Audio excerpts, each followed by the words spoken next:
저는 오늘 놀라운 성탄절이라고 하는 제목을 가지고 함께 말씀을 나누기를 원합니다. 애굽 왕을 여러 왕들이 있습니다만 성경은 통칭해서 그 왕들을 바로라고 말합니다. 블레셋의 왕들은 그 여러 왕들이 있습니다만 통칭으로 얘기하면 아말렉이라고 합니다. 성경에 언급된 로마 황제들을 뭐라고 통칭해서 부르냐 하면 가이사. 그래서 예수님께서 헌금을 성전에 바치는 것과 로마의 세금을 바치는 것, 로마의 세금을 바치는 거 해야 되느냐 말아야 되느냐라고 할 때 동전을 내보이라 하면서 그 동전에 누구의 상이 그려져 있느냐? 가이사입니다 라고 했더니 가이사의 것은 가이사에게, 하나님의 것은 하나님께 드려라 라는 말을 여러분이 기억할 겁니다. 바로 여기서 가이사는 로마의 황제를 말하고 있습니다. 세계사를 공부하면 우리가 잘 아는 이름이 하나가 있는데, 이 가이사라고 하는 통칭 황제 중에서 아구스도라고 하는 황제가 있습니다. 이 아구스도 황제는 어떤 사람이냐 하면 예수님이 태어날 당시에 그 당시 황제였습니다. 이 사람은요, 줄리우스 시저의 양아들로서 우리에게는 익숙한 옥타비아노스라고 하는 사람입니다. 이 옥타비아노스, 이 사람은요 사실은 이 시저의 친아들이 아닙니다. 근데 이 시저가 자기 왕권을 강화하다가 이 공회라고 하는, 오늘날 말하면 국회죠. 황제가 있고 국회가 있는데 그때의 로마의 정치는 공화정이었습니다. 그러니까 이 공화정의 힘이 아주 강력했고 황제는 거기에 의해 따른 일들을 함께 진행해 나가는 그런 상황이었어요. 그런데 이 카이사르가 왕권을 강화하다가 바로 이 공회에 의해서 암살을 당합니다. 아주 나이가 젊었을 때예요. 그런데 이 카이사르가 죽기 전에 유언장에다가 자기 후계자를 이미 정해 놓았어요.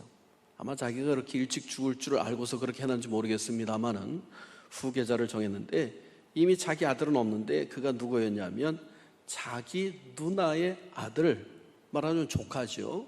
그 조카였던 바로 이 옥타비아누스를 갖다가 후계자로 정했습니다.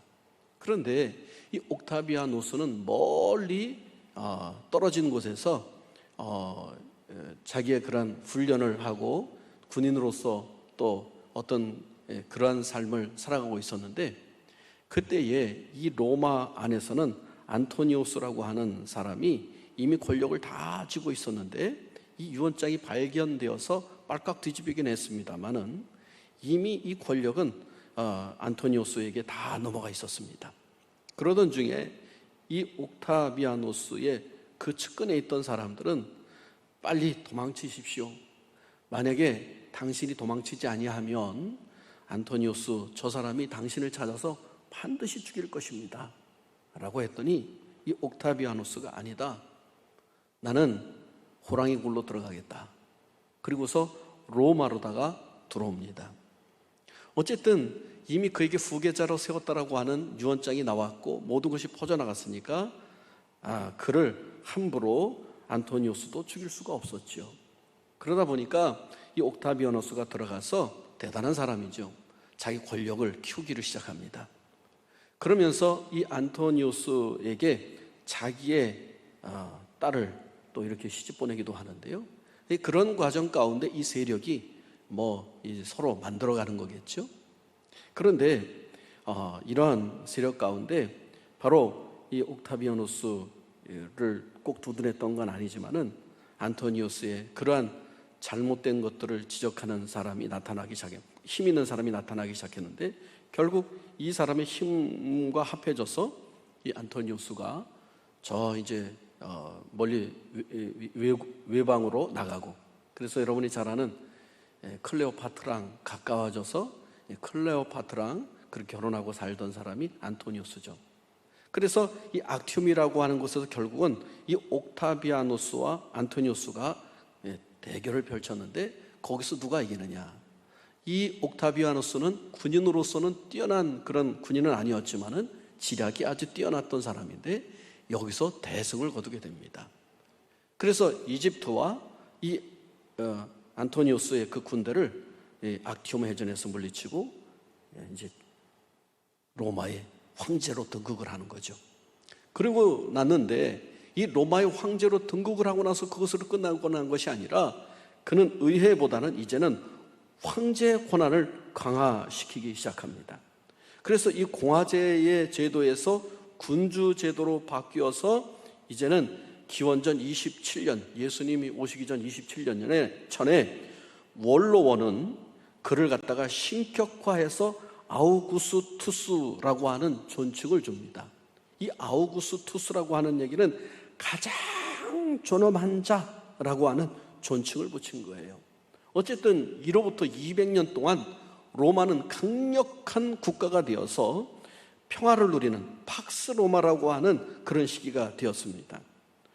바로 이 옥타비아누스의 한마디에 의해서 천하 사람이 다 고향으로 호적을 하러 갔을 때 바로 베들레헴에서 아기 예수님이 태어나는 그런 사건이 있었던 것이죠. 바로 이 옥타비아누스는, 이 가이사는 힘을 군사력으로 기반으로 해서 황제가 되는 그러한 사람들이었습니다. 즉 무력으로, 힘으로 제압하고 억누르는 권력자가 바로 이 황제였죠. 그런데 만왕의 왕이신 예수님은 이 땅에 오셨을 때 전혀 다른 모습의 왕으로 오시는 장면을 보게 됩니다. 내가 온 것은 섬김을 받으려 함이 아니라 섬기러 온 것이다 라고 선언을 하셨던 예수님의 모습을 보게 됩니다.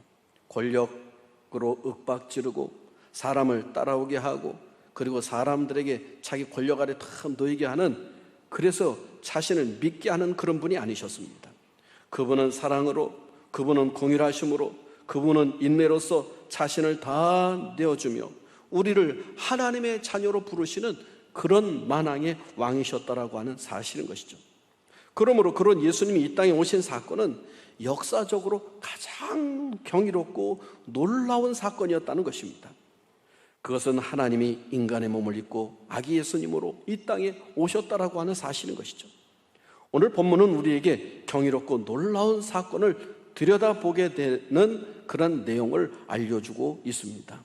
오늘 본문의 말씀을 통해서 왜 놀라운 성탄절이 되었을까? 오늘 함께 말씀을 따라가기를 원합니다. 오늘 본문에 보면 사건의 내용은 그렇습니다. 마리아가 임신이 되어서 이제 그것이 겉으로 드러나기 시작합니다. 18절에 보면 예수 그리스도의 나심은 이러하니라 시작되죠.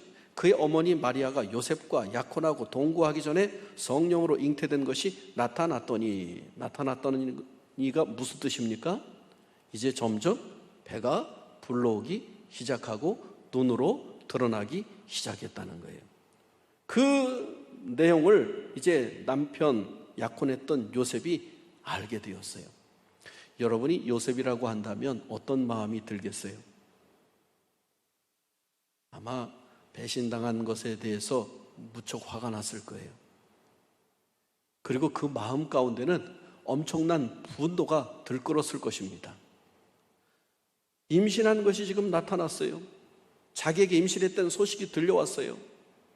여러분, 그 분노, 끌어오르는 것을 차오른다고 한다면 아마 찾아가서 따지거나 아니면 찾아가서 화를 내거나 아니면 발칵 뒤집을 수가 있었어요. 근데 요셉은 성경에 보니까 그는 뭐라고 얘기했어요? 의로운 사람이라. 여기 의로운 사람이라고 하는 것은 모든 것을 생각하고 판단하고 잘 행동할 줄 아는 사람이라는 거죠. 함부로 행동하는 사람이 아니었어요. 그는 이를 드러내지 아니하고 가만히 마리아와의 관계를 정리하고 끊고자 그런 것들을 준비하고 있었어요. 그러고 있는데 한날은 밤중에 이 꿈을 꾸는데 이 꿈 속에서 천사가 나타나서 이렇게 말해주고 있는 거죠. 다윗의 자손 요셉아, 내 아내 마리아 데려오기를 무서워하지 말라. 무서워하지 말라는 얘기는 요셉이 무서워하기도 하고 두려워하기도 하고 분노도 있고 여러 가지가 다 포함되어 있는 말이죠. 그런데 그에게 잉태된 자는 성령으로 된 것이니라. 그리고 그가 태어나면 이름을 예수라 하라. 그가 자기 백성을 죄로부터 구원할 자이심이라 라고 하면서 이 선지자 옛날 이야기까지 성경 말씀까지 다 알려줍니다. 그리고 나서 이 말씀을 듣고 요셉은 잠에서 깨어 주의 사자의 분부대로 그의 아내 마리아를 데려오고 그러나 그가 예수님이 태어나기까지 동침치 아니하였다. 이 내용이 오늘 본문 말씀에 나오고 있는 내용입니다. 오늘 말씀 가운데 우리가 놀라운 성탄절이 될 수 있는 것을 우리가 들여다보면 첫 번째로 예수님은 성령으로 잉태되었다라고 하는 사실인 것이죠. 여러분 생각해 보세요. 이 성령으로 잉태되었다라고 하는 것은 요셉이 대단한 믿음의 사람이에요. 이것을 믿을 수 없던 사건이잖아요. 여러분 생각해 보세요.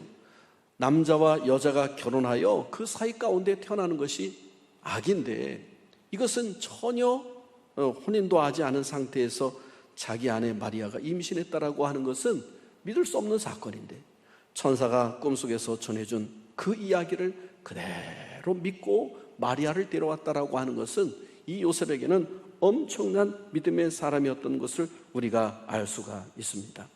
사랑하는 성도 여러분, 하나님의 말씀은 우리가 쪼개고 나누고 연구하고 깊이 들어가서 그것이 설하다 아니다 맞다 아니다 하다 보면 여러분 믿음은 온데간데 없어지고 하나님도 다 사라지고 예수님도 신화의 인물로 남아버리고 맙니다.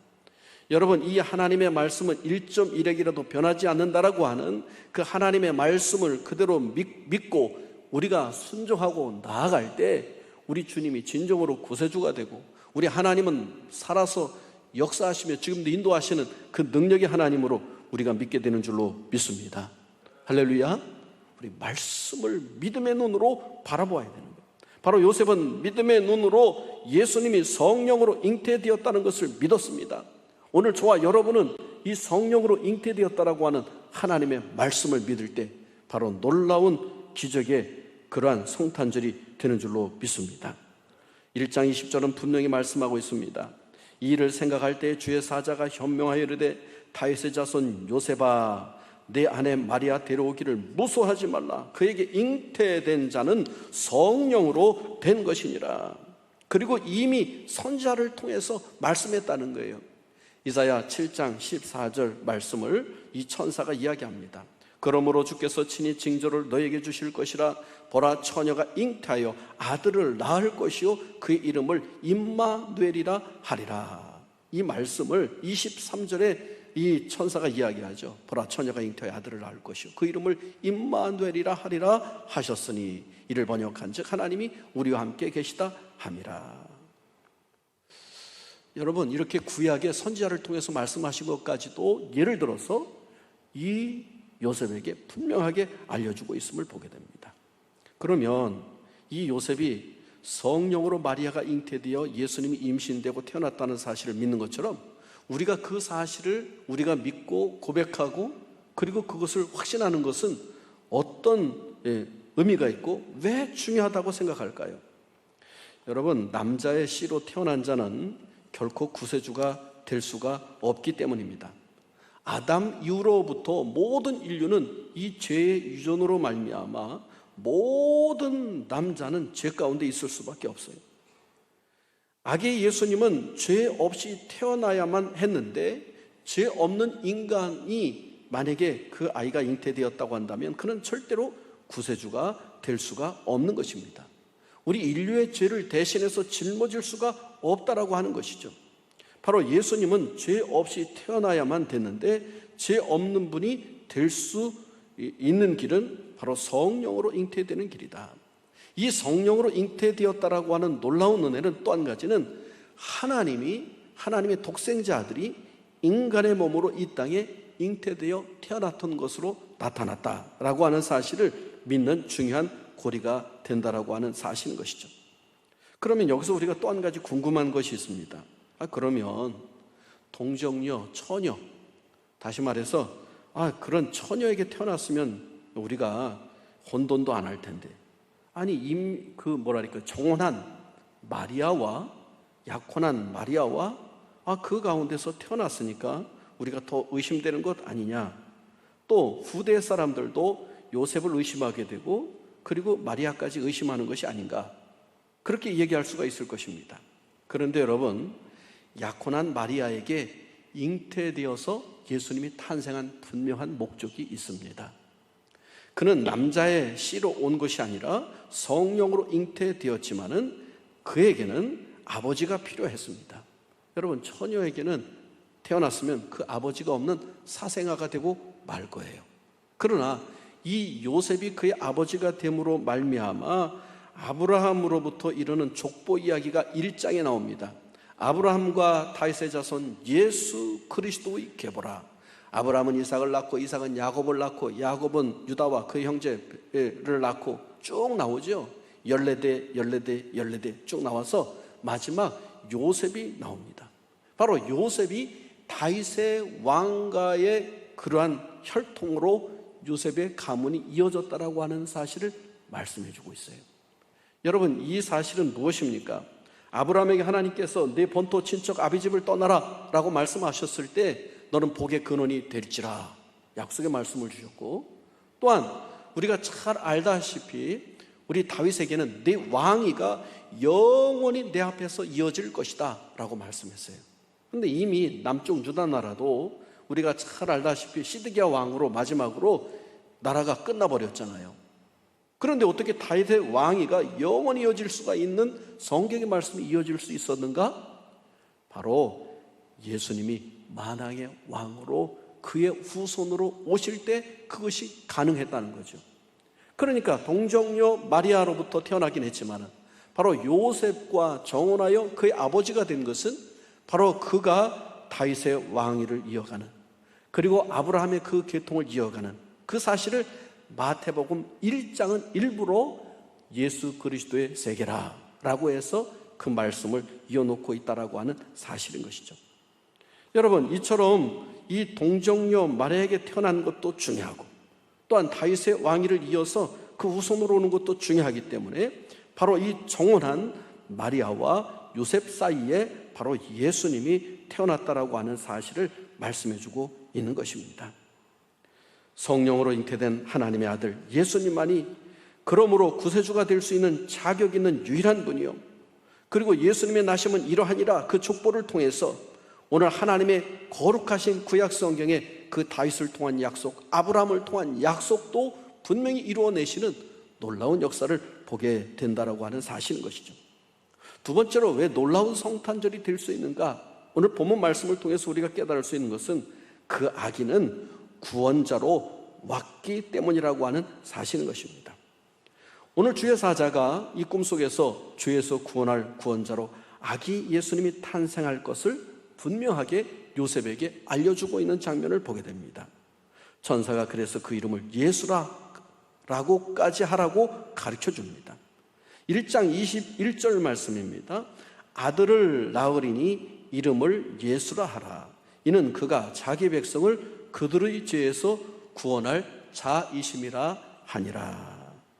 여러분, 예수님의 그 예수라고 하는 이름은 아주 독특합니다. 히브리어로 여호수아라고도 불리는데 그 뜻은 여호와는 구원이시다라고 하는 뜻입니다. 특별히 무엇으로부터 구원하느냐가 중요한데 성경은 자기 백성을 그들의 죄에서 구원할 자이시다라고 분명히 사자를 통해서 말씀해 주고 있습니다. 아마 하나님께서 이 땅에 가난에 고통당하는 사람들에게 정말 경제적인 구원자가 필요했다고 하면 능통한 경제학자를 메시아로 보내주었을 것입니다. 만약에 로마로부터 그 압제 속에서 고통당하고 신음당하는 백성을 구해주기를 원하셨다고 한다면 아마 유능한 정치가를 그 메시아로 보내주었을 것입니다.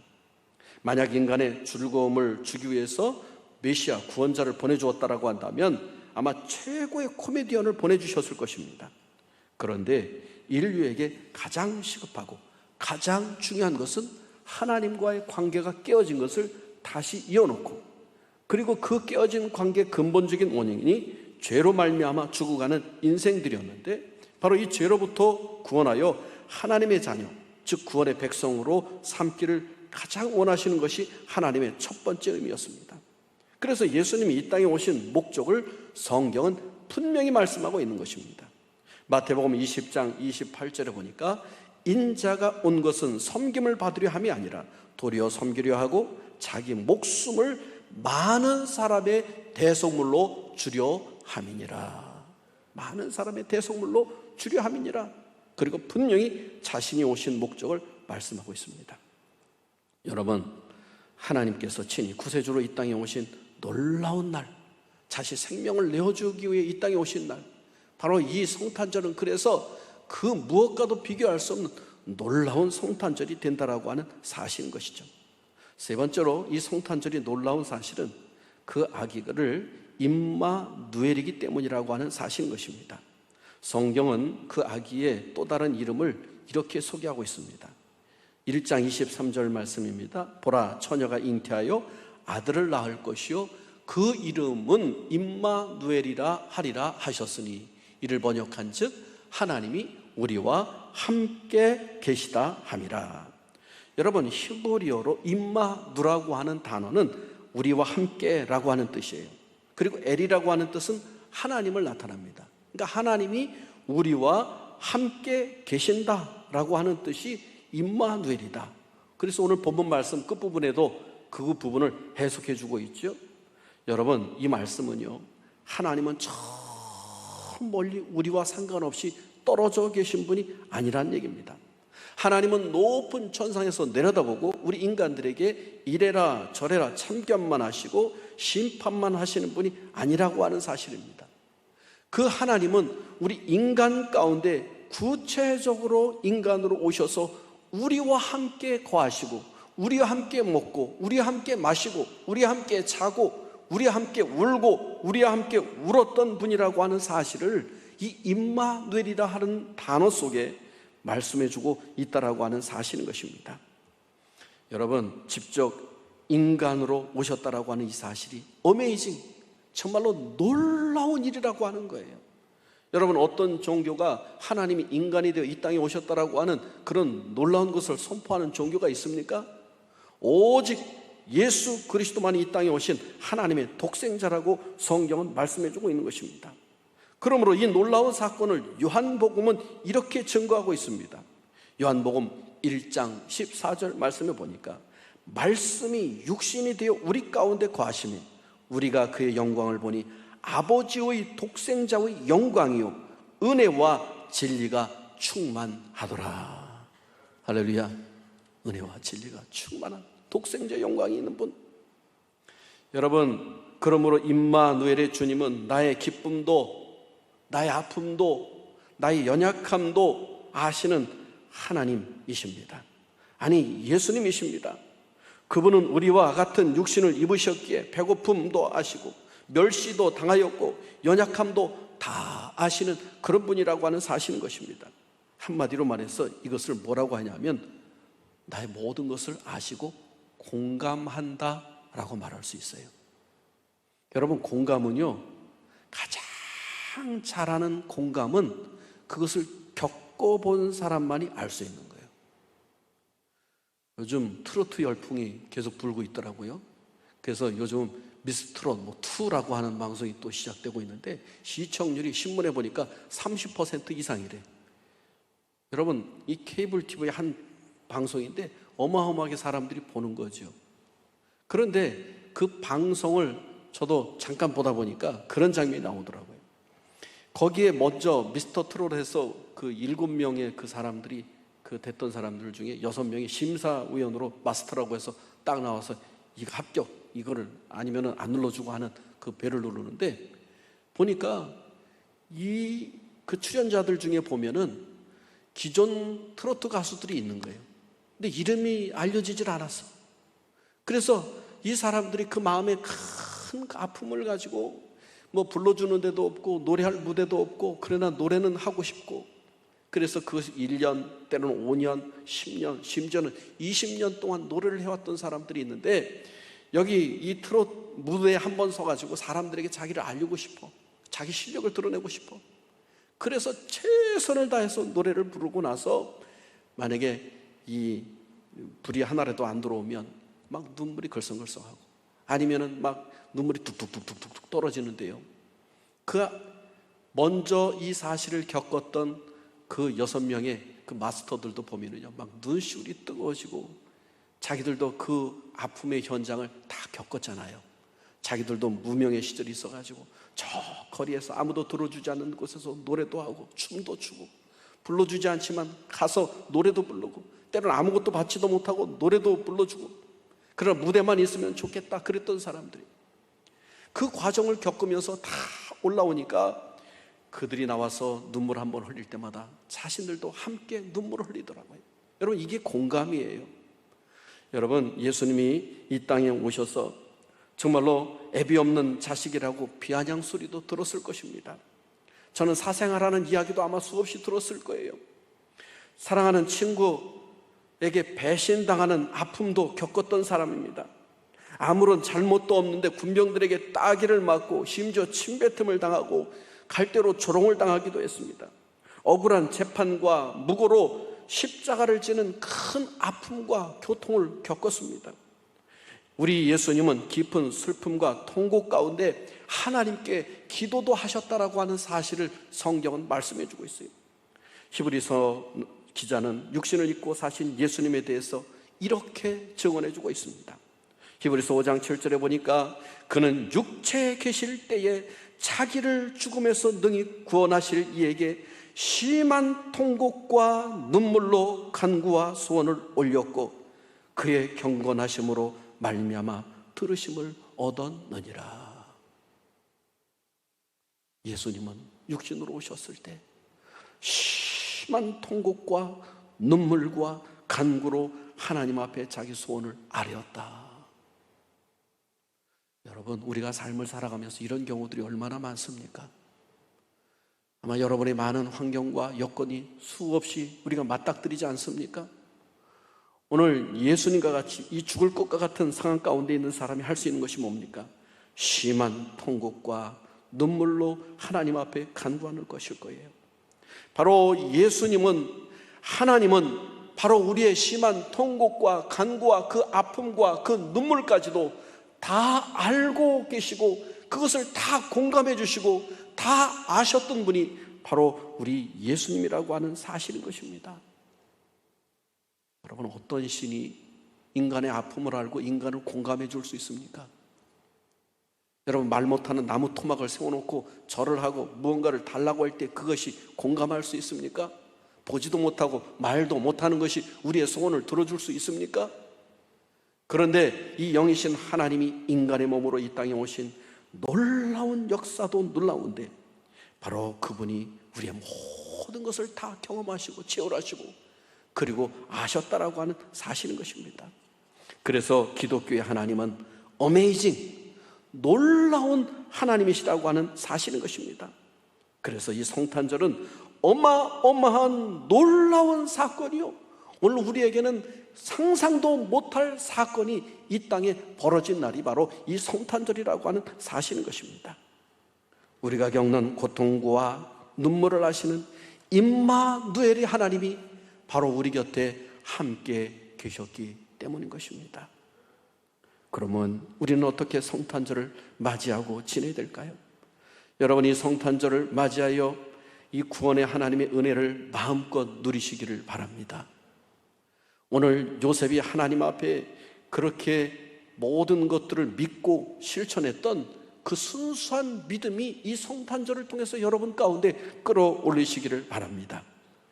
그것은 온 가족과 그리고 온 성도가 함께 아기 예수님으로 오신 그분을 진심으로 기뻐하고 경배하며 축하하는 그런 시간들이 되어야 될 줄로 믿습니다. 아기 예수님께 정성껏 준비하여 황금과 유황과 몰약을 준비하여 드린 동방 박사들처럼 이 놀라운 하나님의 구원의 은혜 날에 우리가 감사하여 우리 몸도 마음도 그리고 예물도 준비하여 드리며 경배할 수 있는 우리 모두가 되어야 될 줄로 믿습니다. 그런데 진정 우리가 드릴 것은 주님을 사랑하고 나의 주님으로 진심으로 영접하는 것이야말로 하나님 앞에 감사와 영광을 돌리는 일인 줄로 믿습니다. 그 예수님을 죄에서 구원할 자이심을 믿음으로 믿을 뿐 아니라 또 다른 사람에게 기쁨의 근원 되시는 예수님, 바로 이 놀라운 성탄절의 은혜를 전할 수 있는 우리 모두가 되어야 될 줄로 믿습니다.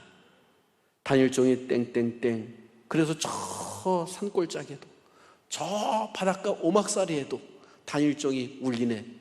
여러분, 예수님의 복음이 그곳까지 울리는 역사가 바로 이 성탄절에 우리가 가져야 될 그런 마음이요, 그런 삶이 되어야 될 줄로 믿습니다. 성탄절에 오신 분, 바로 예수님이 우리의 구원자이십니다. 무엇 때문에 성탄절이 기쁜 것인지도 모르고 세상 사람들은 그냥 들떠있는 마음으로 쇼핑을 하고 데이트를 하고 그리고 선물들을 서로 나눕니다. 그러나 이 성탄절의 기쁨은 진정 놀라운 것은 하나님께서 이 땅에 오신 사건이었다라고 하는 사실을 다시 한번 마음에 새기시기를 바랍니다. 나와 함께 하시는 하나님을 믿으며 담대하게 힘있게 능력있게 이 땅에서 삶을 살아가는 저와 여러분이 될 수 있기를 주님의 이름으로 축복합니다. 기도합니다.